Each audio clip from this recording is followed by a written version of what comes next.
Imaginez, un homme ordinaire, un berger dans le désert, voit un buisson en feu qui ne se consume pas. Dieu lui parle et lui dit « Je suis celui qui suis ». Et cet homme devient l'élu qui affronte le plus grand empire du monde. Mais attendez, et si vous étiez cet élu sans le savoir ? Et si, en ce moment même, votre vie n'était pas un hasard, mais un plan divin qui pourrait changer l'histoire? Choc total. La Bible affirme que Dieu choisit des élus, parmi les plus improbables, des assassins comme Moïse, des traîtres comme Pierre, et même vous, peut-être. Accrochez-vous, car aujourd'hui, en 30 minutes, nous plongeons dans le mystère de l'élu de Dieu. Préparez-vous à ce que cela bouleverse votre vision de la vie éternelle. Bienvenue dans cette exploration biblique profonde. L'idée de l'élu de Dieu n'est pas un conte de fées hollywoodien, mais une réalité scripturaire qui touche à l'élection divine, au salut et à notre rôle dans le plan de Dieu. Nous examinerons les versets clés, des exemples bibliques vivants et comment cela s'applique à vous aujourd'hui. Souvenez-vous, la Bible dit dans Éphésiens 1,4 « Il nous a choisis en lui, avant la fondation du monde, pour que nous soyons saints et irréprochables devant lui. » Avant même que le monde existe, Dieu vous a peut-être élu. Allons-y étape par étape, en nous appuyant sur la parole de Dieu. Commençons par les fondations. Qu'est-ce qu'un élu de Dieu ? Dans la Bible, l'élection n'est pas basée sur nos mérites humains, mais sur la grâce souveraine de Dieu. C'est un choix divin gratuit, comme un roi sélectionnant ses ambassadeurs. Regardons Romains 8, 29 à 30. Car ceux qu'il a connus d'avance, il les a aussi prédestinés à être conformes à l'image de son Fils, afin qu'il soit le premier-né parmi plusieurs frères. Et ceux qu'il a prédestinés, il les a aussi appelés, et ceux qu'il a appelés, il les a aussi justifiés. Et ceux qu'il a justifiés, il les a aussi glorifiés. Ici, Paul explique que Dieu connaît et choisit ses élus avant la création. C'est choquant, votre salut n'est pas un accident, mais un décret éternel.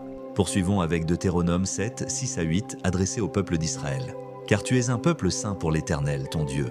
L'Éternel, ton Dieu, t'a choisi pour être son peuple, un peuple précieux parmi tous les peuples qui sont sur la face de la terre. Ce n'est point parce que vous surpassez en nombre tous les peuples que l'Éternel s'est attaché à vous et vous a choisi, car vous êtes le moindre de tous les peuples. Mais c'est parce que l'Éternel vous aime. Voyez-vous, l'élection n'est pas méritée, c'est l'amour pur de Dieu qui opère. Dans le Nouveau Testament, Jésus lui-même parle des élus en Matthieu 24, 24. « Car il s'élèvera de faux Christ et de faux prophètes. Ils feront de grands prodiges et des miracles au point de séduire, s'il était possible, même les élus. » Cela montre que les élus sont protégés spirituellement, mais aussi appelés à la vigilance. Prenez un moment pour réfléchir. Si Dieu vous a élu, cela implique une responsabilité. Comme dans 1 Pierre 1 à 2, Pierre, apôtre de Jésus-Christ, aux élus qui sont dispersés dans le Pont, en Galatie, au Cappadoce, en Asie et en Bithynie selon la prescience de Dieu le Père à la sanctification de l'Esprit, pour leur obéissance et l'aspersion du sang de Jésus-Christ, que la grâce et la paix vous soient multipliées. Les élus sont sanctifiés pour obéir et répandre le message du Christ. Cette section nous montre que l'élection est un mystère glorieux, choisi avant la fondation du monde, appelé à la sainteté et destiné à la gloire. Mais est-ce réservé à quelques-uns ? La Bible dit non, c'est une invitation ouverte à tous ceux qui croient. Passons maintenant aux histoires vivantes. La Bible regorge d'élus improbables qui illustrent ce concept. Prenons Moïse, l'élu par excellence de l'Ancien Testament. Exode 3,10 déclare « Va donc, je t'envoie auprès de Pharaon pour faire sortir d'Égypte mon peuple, les enfants d'Israël. » Moïse, un meurtrier fugitif, devient le libérateur d'une nation. Dieu l'élit non pour sa force mais pour sa faiblesse, comme le dit 2 Corinthiens 12,9. « Ma grâce te suffit car ma puissance s'accomplit dans la faiblesse. » Ensuite David, le berger devenu roi.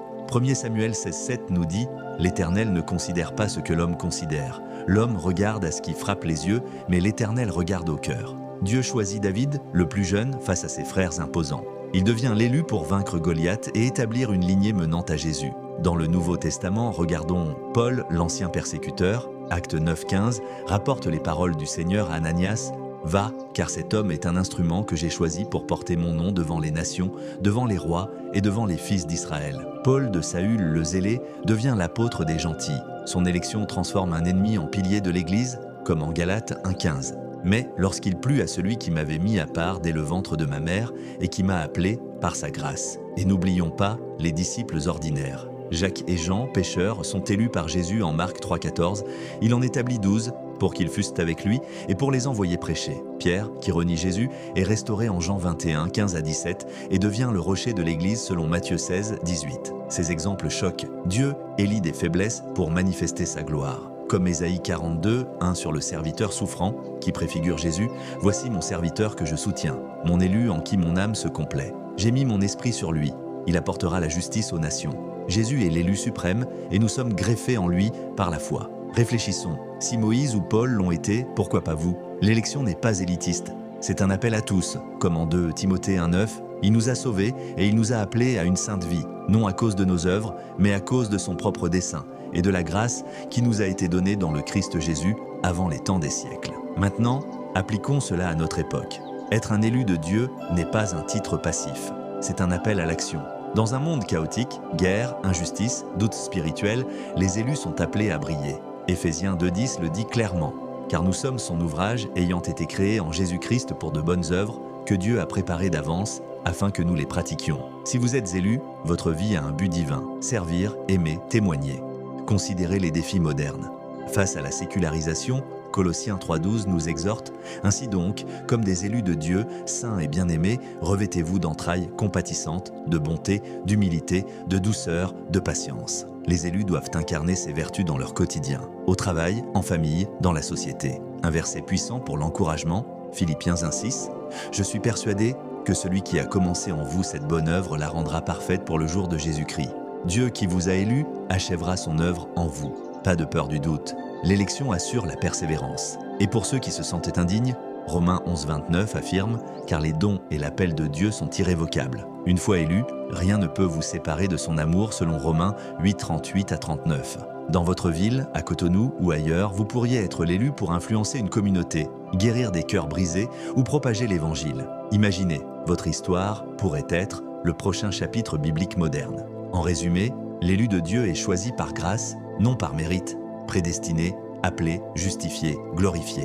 Des versets comme Jean 15,16 « Ce n'est pas vous qui m'avez choisi, mais moi, je vous ai choisi, et je vous ai établi afin que vous alliez et que vous portiez du fruit et que votre fruit demeure. » nous rappelle que c'est Dieu qui initie.